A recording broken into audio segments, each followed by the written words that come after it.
સાથે Sundaram mutual ફંડના MD અને CEO Sunil Subramaniam अपने साथ जोड़ाई गया है। सुनील जी, बहुत स्वागत है आपका सीएनबीसी बाजार में। और अगर हम देखें तो मार्केट में वापस हम देख रहे हैं कि आज बहुत सारा प्रेशर देख रहे हैं। कल का सिनारियो कुछ अलग था, आज हम प्रेशर देख रहे हैं। जो फेड चेयरमैन की स्पीच अवेट कर रहे हैं और उसकी वजह से मार्केट थोड़ा नर्वस होता जा रहा है। लेकिन आप कैसे देख रहे हैं मार्केट को? और निफ्टी बैंक कौन सा आपको ट्रेंड कौन सा ज़्यादा पसंद है आज के दिन में? देखिए, ये नर्वसनेस तो जरूर मैं कहूँगा एक नेसेसरी चीज है, क्योंकि जैसे यूएस में ना ऐसा व्यू बनाते हैं डेटा के ऊपर और डेटा बहुत कंफ्यूजिंग आ रहा है। एक दिन आपको लेबर की डेट से डेटा अच्छी आती है, फिर कंजम्पशन की डेटा वीक आती है, तो उनके इंटरेस्ट रेट पॉलिसी में जो कमी है वो डेटा बेस्ड होती है। तो डेटा जब तक की एक क्लियर डायरेक्शन की ओर नहीं आ रहा है ग्राउंड लेवल, आपको अनसर्टेनिटी रहेगी। और फेड के अंदर भी 7-8 लोग होते हैं जो अपना व्यूज करके फिर मेजॉरिटी ओपिनियन लेते हैं। तो एक फेड गवर्नर का सोच नहीं होता है, एक बंच ऑफ फेड गवर्नर्स होते हैं। तो इस हालत में इस महीने और इस क्वार्टर में शायद जैसे ही डेटा सामने आए कि फेड के ऑलरेडी जो बन चुकी है उसके कारण इन्फ्लेशन डिमांड के ऊपर क्या असर, एक क्लियर डायरेक्शन नहीं मिलता है, आपको एक अनसर्टेनिटी रहेगी और उसके हिसाब से आपको फ्लोज की भी अनसर्टेनिटी जारी रहेगी। तो मेरे ख्याल में ये महीना शायद ये क्वार्टर तक ये अनसर्टेनिटी रह सकती है और India as a emerging market इसके बहुत डिपेंडेंट है एफआईआई फ्लोज के ऊपर। तो यहाँ पे डायरेक्शन पकड़ना बहुत मुश्किल है, क्योंकि हमारे यहाँ पे भी दो मुख्य थिंग्स अवेटेड है। एक है यूनियन बजट, दूसरी है अर्निंग सीजन। और अर्निंग सीजन के अंदर एक तरफ पिछले क्वार्टर, क्योंकि एक तरफ फेस्टिवल वाला क्वार्टर था तो टॉप लाइन अच्छी होनी चाहिए, एट द सेम टाइम थोड़ी कमोडिटी प्राइस की डिक्लाइन थी पिछले क्वार्टर में, तो प्रॉफिट्स भी वाइडन होनी चाहिए। क्या बैंक ये उम्मीद जो मार्केट के ऊपर है कि अर्निंग्स अच्छी दिखेगी इस क्वार्टर में, क्या वो सही निकलेगी, वो देखना चाहिए। जनवरी 10 से आपको रिजल्ट्स की शुरुआत होगी। सेकंड चीज होगी कि ये जो कॉर्पोरेट जो अर्निंग्स पेश करने वाले हैं वो इस साल के बारे में क्या बता रहे हैं, क्या उनकी ऑर्डर बुक बढ़ती हुई दिख रही है, क्या कि उनके कस्टमर्स क्या कह रहे हैं, इसकी जानकारी भी मार्केट को मिलेगी। तो जब तक मिड फरवरी तक बजट की और ये दोनों अर्निंग्स की आउटलुक और एक्चुअल अर्निंग्स की बात क्लैरिफाई नहीं होती है, मार्केट में एक अनसर्टेनिटी, एक साइडवेज मूवमेंट, 2 दिन के लिए उछाल, 2 दिन के लिए गिरावट, ऐसी स्थिति में बनते हुए देख रहा हूँ। और बजट के बाद अगर फाइनेंस मिनिस्टर ने बहुत अच्छी टैक्सेशन की ओर या अपनी इंडस्ट्रियलाइजेशन में, इंफ्रास्ट्रक्चर डेवलपमेंट, एम्प्लॉयमेंट जनरेशन कुछ बढ़िया अनाउंसमेंट किया तो मार्केट फिर भी तेजी पकड़ सकती है। सेकंड, अर्निंग्स में भी अगर वो कह रहे हैं कि हमें फेस्टिवल सीजन बहुत अच्छा था और आगे भी दिख रहा है, तो आज मैं कहूंगा कि अगर आपको फ्रेश एक ट्रेंड डिफाइन करना है तो खाली ये चीज की एक 3 से 5 साल के टाइम फ्रेम में ये तय है कि वर्ल्ड एक स्लोडाउन की स्थिति में होगी, मगर इंडिया में डोमेस्टिक कैपेक्स ड्रिवन ग्रोथ की स्टोरी जारी रहेगी। तो जो एलोकेशन आज कर रहे हो, मैं समझूंगा कि डोमेस्टिक ओरिएंटेड एक्सपोर्ट ओरिएंटेड को छोड़कर डोमेस्टिक ओरिएंटेड एक्सपोर्ट रखेंगे और एक कैपिटल गुड्स क्षेत्र में उसके संबंधित जो भी आपको बेनिफिट दिख रहे जैसे corporate banks, capital goods suppliers होगी, इनके ओर ध्यान रखेंगे और अक्यूमुलेट करेंगे एट एवरी करेक्शन, तो आपको फायदेमंद हो सकता है। उसके अलावा बाकी के जो मेटल्स या आईटी या फार्मा ऐसे इंटरनेशनल ओरिएंटेड सेक्टर्स के बारे में अब कुछ एक व्यू देना बहुत मुश्किल है। मैं कहूँगा थोड़ी वेट एंड वॉच की स्थिति एक्सटर्नल सेक्टर्स की ओर हमें एक रखनी चाहिए कि आप ऑब्जर्व कीजिए और कुछ स्टॉक स्पेसिफिक एक्शन शायद ले सकते हैं। जी सुनील जी, ये हम ऑफ कोर्स हमें पता है कि वॉलेटिलिटी रहेगी और जहाँ जब तक ग्लोबली सिचुएशन एक स्टेगनेंट व्यू नहीं रखती है तब तक हमारे मार्केट्स भी सफ़र करेंगे। और जैसे आपने कहा कि हमें हमारे मार्केट्स फंडामेंटली गुड है, रिजल्ट्स वाइज हम अच्छा प्रदर्शन कर रहे हैं। अब थर्ड क्वार्टर के भी रिजल्ट्स आएंगे, साथ में जो इन्फ्लेशन की सिचुएशन है वो भी यहाँ अच्छी है, इकोनॉमी की सिचुएशन भी बेहतर है यहाँ। तो भी जो ग्लोबल फैक्टर है हमें अफेक्ट कर जाता है और आई थिंक आगे भी करता रहेगा। तो वो मुझे समझ में नहीं आता है कि ऑफ कोर्स हम बहुत डीकपल नहीं रह सकते हैं, लेकिन स्लाइटेस्ट न्यूज़ जो यूएस से आती है उसमें पूरा विश्व भर के मार्केट्स हिल जाते हैं। आपने कहा कि बजट में जो कुछ अनाउंसमेंट आते हैं तो एक मार्केट को लिफ्ट अप करने का एक मूड पैदा कर सकती है, अदरवाइज जो थर्ड क्वार्टर के जो रिजल्ट्स हैं उसमें भी हमको एक बैकबोन सपोर्ट मिल सकता है। लेकिन जो आपने दूसरा कहा कि जो डोमेस्टिकली ओरिएंटेड बिजनेसेस हैं उनमें वो वैसे काउंटर्स में हमें देखना चाहिए। आपको लगता है कि जैसे भी सिचुएशन बन रही है डोमेस्टिकली एक डिमांड का पे असर आते हुए आप देख रहे हैं?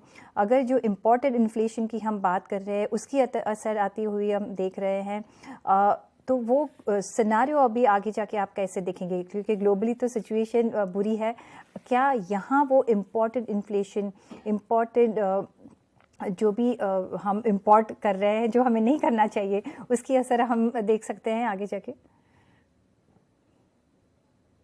देखिए, इंटरनेशनल कनेक्शन, आपने डीकपल की बात की, मैं कहूंगा कि हमारी इकोनॉमी डीकपल्ड है ज्यादातर ग्लोबल सिचुएशन से, हमारी मार्केट डीकपल्ड नहीं है, क्योंकि हमारे मार्केट कैप के अंदर फ्री फ्लोट के अंदर 40% एफआईएस का ओनरशिप, तो नेचुरली एक 40% हिस्सेदार का व्यू कि उसके न्यूज में जो अफेक्ट करती है उसके फ्लोज को, ये हमारे लिए बहुत मायने रखती है। इसलिए इंटरनेशनल मार्केट रिलेटेड हमें बाहर ध्यान देना पड़ता है, मगर इकोनॉमिक में ना इंडियन इकोनॉमी के लिए हमारी consumption to the extent that let's say hard recession आती है, तो अगर हार्ड रिसेशन आती है तो आईटी में बहुत डिमांड करता है, तो शायद आईटी एम्प्लॉइज की सैलरीज में कुछ दबाव आ गए, तो थोड़ा बहुत डिस्क्रिशनरी कंजम्पशन में उसका इम्पैक्ट या हाउसिंग में उसका इम्पैक्ट देख सकते हैं, पर ये मैं बहुत एक 10-20% की इम्पैक्ट देख रहा हूँ। हमारी इकोनॉमी की मेन ड्राइवर है कैपिटल गुड्स। क्यों? क्योंकि एक तरफ गवर्नमेंट अपना इंफ्रास्ट्रक्चर, आपने देखा फर्स्ट हाफ की जो फिस्कल सिचुएशन के नंबर्स आए उसमें 50% कैपिटल एक्सपेंडिचर में वाई इंक्रीज किया, यानी गवर्नमेंट भरपूर अपने इंफ्रास्ट्रक्चर प्रोग्राम पे खर्चा कर रही है। उसका spin over effect cement, industrial, steel ऐसे सेक्टर्स में आपको दिखता आएगा और वो एक सपोर्ट देगी हमारी ग्रोथ को।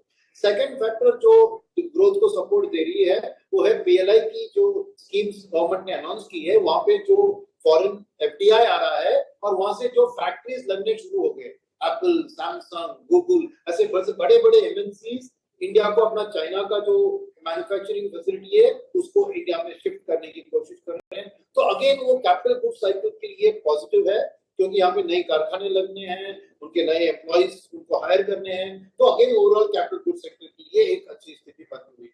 तीसरी होगी प्राइवेट सेक्टर का कैपेक्स। आप देख रहे हैं ना कि वो डिमांड में इतना ज्यादा नहीं हुआ, फिर भी हमारे यहाँ पर कैपेसिटी यूटिलाइजेशन देश का 76% से ज्यादा हो गया है और लॉन्ग टर्म एवरेज 72 है। ये हमें एक इंडिकेशन दे रहा है कि इकोनॉमी करीबन फुल कैपेसिटी की ओर बढ़ रही है, तो फ्रेश कैपेसिटी प्राइवेट सेक्टर को भी शुरू करने की जरूरत है और अनाउंसमेंट्स भरपूर आप देख रहे हैं। तो अगले 1 साल 1.5 साल में ये अनाउंसमेंट्स एक्चुअली ग्राउंड लेवल में कैपेसिटी क्रिएशन में शामिल होंगे, तो अगेन मैं समझता हूँ कि broad capital goods industrial sector के लिए बहुत पॉजिटिव ग्रोथ है और ये तीनों क्षेत्र में आपको इंटरनेशनल रिसेशन का कोई असर नहीं होगा। तो इंडिया का ग्रोथ स्टोरी क्योंकि मजबूत है, इसलिए मैंने कहा कि डोमेस्टिक ओरिएंटेड फोकस रखेंगे तो जो भी आपको आज स्टॉक्स मिल रहे हैं वो बहुत बढ़िया आपको रिटर्न दिलवा सकते हैं। तो वही मेरा कहना था कि हमारी इकोनॉमी ज्यादातर डीकपल्ड है for the next few years from world. Sir जैसे अगर रिटर्न वाइज देखें और इन्वेस्टमेंट वाइज देखें, कौन से सेक्टर में आप ज़्यादा बुलिश हैं, कहाँ हमको निवेश करना चाहिए? देखिए, मेरे को overall banking and financial services space ही बहुत बेहतर दिखती है, क्योंकि कैपिटल गुड्स की रिवाइवल के लिए चाहे वो पीएलआई कैपेक्स हो या एक कैपिटल गुड्स कंपनी जो ऑर्डर एक्सिक्यूट कर रही है गवर्नमेंट के कारण या प्राइवेट सेक्टर के कारण, उनको बैंक लेंडिंग की बहुत जरूरत है और कॉर्पोरेट लेंडिंग आपको बहुत मायने रखता है। सो इसलिए बैंकिंग एंड फाइनेंशियल सर्विस, और पिछले 3-4 साल में ज्यादातर आपने देखा कि रिटेल लेंडिंग ड्राइव करती थी अपने बैंक लेंडिंग को, पर अभी जो एक रिकवरी इन ओवरऑल क्रेडिट दिख रहा है उसमें मैं कहूंगा कि कॉर्पोरेट लेंडर्स का ज्यादा हिस्सा होगा, क्योंकि नई कैपेसिटी में 70% बैंक फाइनेंस के थ्रू होता है। तो overall banking and financial services एक टॉप पिक होगा और अक्रॉस द बोर्ड होगा, चाहे वो प्राइवेट सेक्टर बैंक हो, पीएसयू बैंक हो, एनबीएफसीज हो, वो सब मेरे लिए एक टॉप पिक होगी। सेकंड, जो इंडस्ट्रियल पैक के अंदर हम देख रहे हैं कि capital goods suppliers, EPC contractors, cement, steel, naturally आपको वैल्यूएशन का भी ध्यान रखना चाहिए, but overall top line growth in सब क्षेत्र में मैं अच्छी देख रहा हूँ। तो ग्रेजुअली बाय ऑन डिप्स का मैं स्ट्रेटजी रख रहा हूँ इन terms of the infra related play. तीसरी बात जो है वो मैं कहूंगा कि डिस्क्रिशनरी कंजम्पशन, जैसे ऑटो, हाउसिंग, कंज्यूमर ड्यूरेबल्स, जहां पे वैल्यूएशन थोड़ी बढ़ गई है बिकॉज बहुत उम्मीद थी कि अर्निंग्स बहुत बेहतर आएंगे। ये क्वार्टर की अर्निंग्स को देखने के बाद हम फ्यूचर में डिस्क्रिशनरी कंजम्पशन शायद और एक बाई में आ सकता है आफ्टर क्वार्टरली अर्निंग्स को रिव्यू करने के बाद। ओके, तो banking and finance, infra and industry related counters और डिस्क्रिप्शनरी कंजम्पशन के काउंटर्स तरफ आपने नज़र रख दीजिए। साथ में सुनील जी, क्या लगता है कि जो ऑटो सेक्टर है और क्योंकि वहाँ एक हम इलेक्ट्रिकल व्हीकल्स की तरफ आगे बढ़ रहे हैं, और दूसरा एनर्जी सेक्टर है जहाँ हम ग्रीन एनर्जी में बहुत काम काज कर रहे हैं, ये दोनों सेक्टर पे आप कितना वेटेज रखेंगे? देखिए, ऑटो सेक्टर और ग्रीन एनर्जी सेक्टर में अगेन मेरी ध्यान होगी कैपिटल एक्सपेंडिचर जो कि इन कंपनियों की करनी चाहिए उनकी कैपेसिटीज को क्रिएट करने में। शायद फॉर एग्जांपल व्हीकल में देखिए, एक होता है मैन्युफैक्चरर, दूसरा होता है बैटरी मैन्युफैक्चरर, क्योंकि हमें इतना चार्जिंग पॉइंट्स चाहिए देश के भर में जो काफी नहीं है पूरा अगर व्हीकल सबको ग्रीन में बदलना है। तो टू व्हीलर सेगमेंट और कार सेगमेंट में मैं ये ग्रीन रिलेटेड कैपेक्स का पहले 2-3 साल में हेवी इन्वेस्टमेंट्स देख रहा हूँ, उसके बाद शायद उसका सेल्स भी उतने जबरदस्त बढ़ेगी। तो वो मैं कहूंगा कि एनर्जी का, ग्रीन एनर्जी का जो कैपेक्स है वो बहुत बड़ा मायने रखता है मेरे मन में in terms of the story. तो मेरी फोकस होगी capex related to auto and capex related to energy.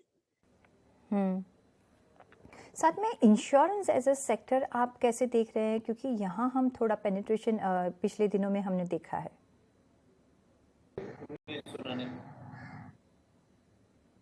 कौन सी सेक्टर की बात कर रहे हैं?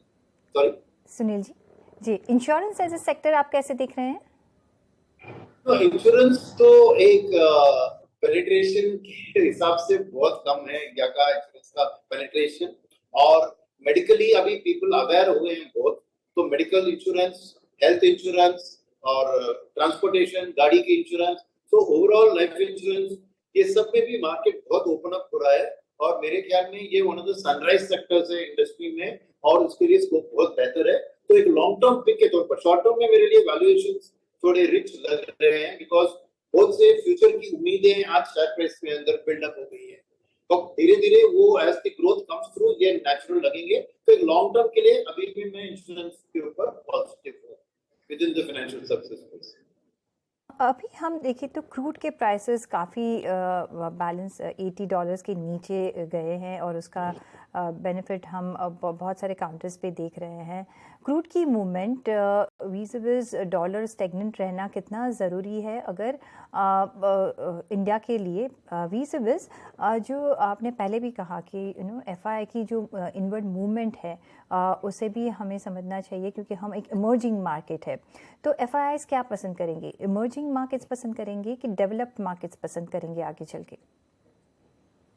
इमर्जिंग मार्केट्स ही पसंद करेंगे क्योंकि अब ना तेल का दाम 80 के नीचे बहुत ज्यादा गिर नहीं रहा है क्योंकि अभी ठंड का वक्त है, विंटर चल रहा है अमेरिका और यूरोप में। तो एनर्जी की डिमांड बहुत हाई है, इसलिए ओपेक अपना प्रोडक्शन कट करके दाम को ज्यादा गिरने नहीं दे रही है। पर जैसे ही आप मार्च अप्रैल की ओर आ जाएंगे तो ये धूप की समय शुरू होगी स्प्रिंग और समर से, तो तेल का डिमांड हीटिंग के कारण कम होगा। तो ऑटोमेटिकली मैं डाउनवर्ड प्रेशर देख रहा हूँ ऑयल के प्राइसेस के ऊपर। और जब ऑयल के प्राइसेस नीचे गिरते हैं तो इंडिया जैसी एक इंपोर्टिंग इकोनॉमी के लिए बहुत फायदेमंद है क्योंकि हमारी trade deficit, fiscal deficit, imported inflation, corporates की मार्जिन्स जो तेल रिलेटेड प्रोडक्ट्स को यूज करते हैं, ये सब हमारे लिए पॉजिटिव निकलेंगे। तो मेरे लिए उसका इम्पैक्ट पॉजिटिव करेंसी के ऊपर आएगा। तो हॉट मनी जो होता है एफआईएस का, तो करेंसी भी अगर उम्मीद से बेहतर स्ट्रेंथन होगा या लेस वीकनिंग होगा और इकोनॉमी की परफॉर्मेंस भी अच्छी रहेगी, तो एफआईएस जरूर इंडिया को प्रेफर करेंगे एज एन डेस्टिनेशन जब तेल की दाम गिरने लगेगी। मैं रिमाइंड करूं आपको कि लास्ट ईयर कोविड के बाद जो पैसा आया था, जो अक्टूबर 2020 में तेल की दाम $125 तक बढ़ गई, तो 9 महीने में अक्टूबर टू जून आपने देखा कि करीबन $33 बिलियन एफआई की आउटफ्लो हुई, क्योंकि तेल के दाम जब बढ़ गए तो इंडिया से पैसा निकल गए। अब जुलाई से आपने देखा कि फेड के रेट हाइक के कारण, एक स्लोडाउन की एक्सपेक्टेशन के कारण तेल 125 से $80 पे गिर गई है, तो $10 बिलियन वापस आ गया एफआई का फ्लो। बट 33 बिलियन बाहर गया था, तो अभी $23 बिलियन एक फ्यूचर ऑयल की करेक्शन के लिए वेट कर रही है एक इंपोर्टिंग कंट्री लाइक इंडिया में निवेश करने के लिए। तो जैसे ही तेल 80 से जाके 70-60 की ओर बढ़ता है, जो मैं अप्रैल में जून में एक्सपेक्ट कर रहा हूँ, तो आप देखें कि बाकी का $25 बिलियन जो ऑलमोस्ट 2 लाख करोड़ के लेवल में है, वो इंडियन मार्केट को आकर हमारे मार्केट को सपोर्ट दे सकता है। तो नेचुरली एक डिक्लाइनिंग ऑयल ट्रेंड में मैं इमर्जिंग मार्केट्स के अंदर इंडिया का प्रेफरेंस बहुत जबरदस्त देख रहा हूँ एफआईएस के बाद। On that note Sunil ji, बहुत शुक्रिया आपका हमारे साथ जुड़ने के लिए और आपके व्यूज हमारे साथ शेयर करने के लिए।